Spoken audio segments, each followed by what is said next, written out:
بسم اللہ الرحمن الرحیم۔ حدیث نمبر 6 کلاس نہم۔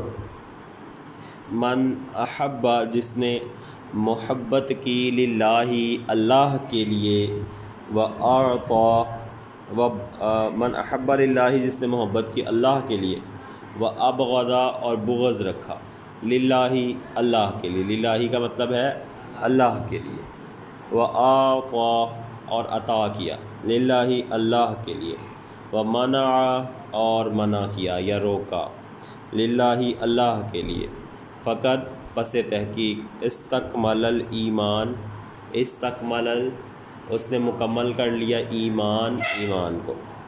تو جس نے محبت کی اللہ کے لیے اور بغض رکھا اللہ کے لیے اور عطا کیا اللہ کے لیے اور روک لیا اللہ کے لیے، اس نے اپنے ایمان کو مکمل کر لیا۔ تو ایمان کو مکمل کرنے کی یہ 4 شرطیں اس حدیث میں بتائی جا رہی ہیں کہ محبت کرنی ہے تو اللہ کے لیے کریں، کسی بھی چیز یا انسان سے یا کسی بھی عمل سے اگر آپ محبت کرنا چاہتے ہیں تو وہ اللہ کے لیے کریں۔ اگر اللہ نے کہا ہے کہ اس سے محبت کرو تو محبت کرو، اللہ نے کہا اس چیز سے محبت نہ کرو تو اس سے محبت نہ کرو۔ اسی طرح اگر اللہ نے کہا ہے کہ اس چیز سے نفرت کرو تو اس چیز سے نفرت کرو، اور اگر اللہ نے کہا ہے کہ اس چیز سے نفرت نہ کرو تو اس چیز سے نفرت نہ کرو۔ اسی طریقے سے اگر کسی کو کچھ دینا ہے تو دو کہ اللہ نے کہا ہے دینے کے لیے، اور اگر کسی چیز کو اللہ نے دینے سے روک دیا ہے تو اس کو دینے سے رک جاؤ۔ اگر تم ایسا کرتے ہو تو تمہارا ایمان مکمل ہو جائے گا۔ اب دیکھیں اس حدیث کی جو تشریح ہے وہ کس طرح سے ہے۔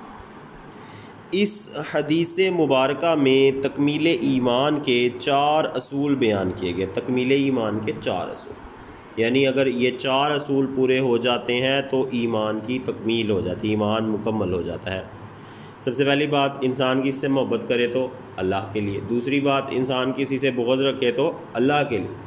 تیسری بات، اگر انسان کسی کو کچھ دے تو اللہ کے لیے۔ اور چوتھی بات، اور اگر کسی کو عطا کرنے سے ہاتھ روک لے تو وہ بھی محض اللہ کے لیے۔ دیکھیں اللہ نے انسان کے لیے اس دنیا میں کیا بنایا ہے، ایک اللہ نے انسان کے لیے اس دنیا میں ٹیسٹ بنایا ہے کہ اس دنیا میں کس طرح سے آپ کا ٹیسٹ ہونا ہے۔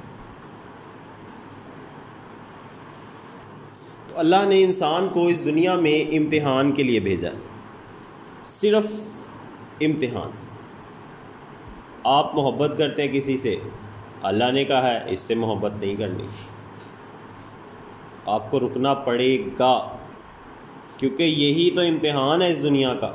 آپ کسی چیز سے نفرت کرتے ہیں، اللہ نے کہا اس سے نفرت نہیں کرنی، تو آپ کو اس سے نفرت چھوڑنی پڑے گی، یہی تو امتحان ہے اس دنیا کا۔ اسی طریقے سے اللہ نے کہا جی عطا کرنا ہے، زکوٰۃ دینی ہی دینی ہے، 1 لاکھ پہ 2,500 آپ نے ہر سال کا دے دینا ہے، 1 کروڑ پہ 2.5 لاکھ روپیہ آپ نے غریبوں کو دینا ہی دینا ہے، عطا کرنا ہی کرنا ہے۔